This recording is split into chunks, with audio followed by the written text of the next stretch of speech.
Hello friends, आज हम लेके आए हैं यूजीसी नीट होम साइंस की पेपर 2 की सिलेबस को लेकर के। आपके देखिए पेपर 2 में टोटल 10 यूनिट होता है। चलिए देखते हैं। देखिए हमारा पहला जो यूनिट है खाद्य विज्ञान और खाद्य सेवा प्रबंधन।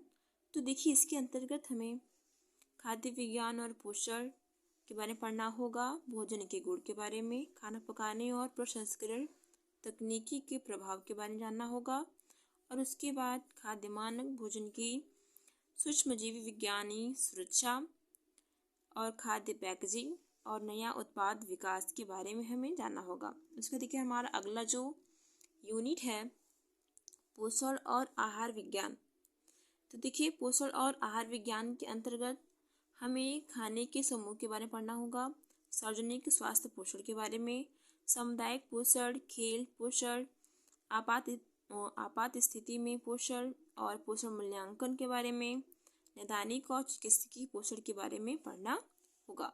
उसके बाद हमारा देखिए अगला जो पॉइंट है यानी कि अगला जो यूनिट हमारा है कपड़ा। ठीक है, तो कपड़ा में हमें कपड़ा एक शब्दावली बन जानना होगा, प्रमुख प्राकृतिक और मानव निर्मित रेशों की निर्माण की प्रक्रिया के बारे में जानना होगा, कपड़ा खत्म के बारे में और भारत की पारंपरिक जो वस्त्र हैं वो कौन कौन से हैं, और कपड़ा और पर्यावरण के बारे में इसके अंतर्गत पढ़ना होगा। उसके बाद हमारा जो अगला यूनिट है परिधान डिजाइनिंग।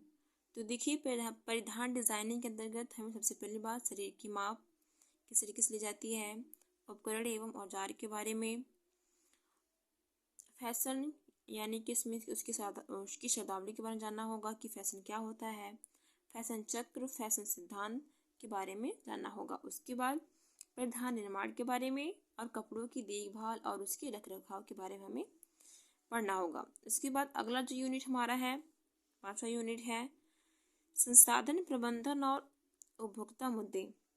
तो देखिए इसके अंतर्गत हमें प्रबंधन उसकी की अवधारणा, दृष्टिकोण, समय, ऊर्जा का, गृह विज्ञान के कार्य, प्राकृतिक संसाधनों का प्रबंधन, मानव संसाधन, गृह विज्ञान, उपभोक्ता और उपभोक्ताओं के संरक्षण के बारे में पढ़ना होगा। उसको देखिए हमारा अगला जो यूनिट है आवास और आंतरिक डिजाइन।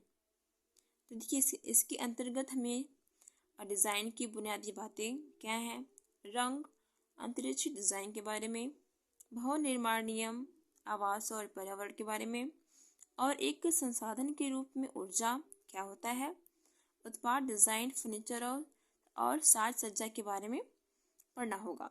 इसके बाद हमारा जो अगला यूनिट है सातवां यूनिट है हमारा बाल अथवा मानव विकास। इसके अंतर्गत हमें बालकों की वृद्धि, उसके विकास के सिद्धांत के बारे में, गर्भावस्था के दौरान देखभाल और उसके प्रसव पूर्व और नवजात विकास के बारे में अच्छी तरीके से जानना होगा। इसके बाद मानव विकास के सिद्धांत के बारे में पढ़ना होगा, विशेष आवश्यकता वाले बच्चों और व्यक्तियों के लिए देखभाल और सहायता इसी के अंतर्गत ही पढ़ने होंगे, किशोरावस्था और युवावस्था के बारे में पढ़ना होगा, उम्र बढ़ना, शारीरिक और मनोवैज्ञानिक परिवर्तन और देखभाल की जरूरतें इसके अंतर्गत पढ़ने होंगे। इसके बाद पारिवारिक आवश्यकता हमारा अगला यूनिट है। तो इसके अंतर्गत हमें विवाह और पारिवारिक संबंधों की गतिशीलता, परिवार कल्याण, घरेलू हिंसा, वैवाहिक कलह, संघर्ष का समाधान, पारिवारिक विघटन, एकल अभिभावक परिवार और मानवाधिकार, बच्चों के अधिकार, महिलाओं के अधिकार और महिलाओं की स्थिति, उसकी लिंग भूमिकाओं के बारे में जानना होगा। उसके बाद जीवन भर स्वास्थ्य और खुशहाली का विकास इसी के अंतर्गत हमें पढ़ना होगा। उसके बाद हमारा अगला देखिए 9वां जो यूनिट है विकास के लिए संचार।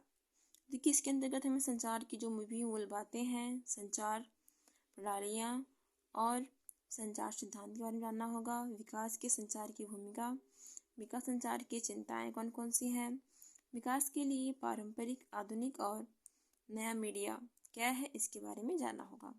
उसके बाद सबसे हमारा जो लास्ट यूनिट है विस्तार प्रबंधन और सामुदायिक विकास। तो इसके अंतर्गत हमें विस्तार के ऐतिहासिक परिप्रेक्ष्य के बारे में जानना होगा, कार्यक्रम गृह विज्ञान क्या है इसके बारे में, अनौपचारिक, वयस्क और आजीवन शिक्षा, ऐतिहासिक दृष्टिकोण, अवधारणाएं, सिद्धांत, सामुदायिक विकास, भारत में शहरी, ग्रामीण और आदिवासी समुदाय के लिए जनसंख्या विकास कार्यक्रम क्या है, इसके बारे में हम आपको 10वें यूनिट में पढ़ेंगे। चलिए आपका ये खत्म होता है। अगर आपको वीडियो अच्छी लगी हो तो प्लीज़ चैनल को लाइक सब्सक्राइब करना मत भूलिएगा। Thank you.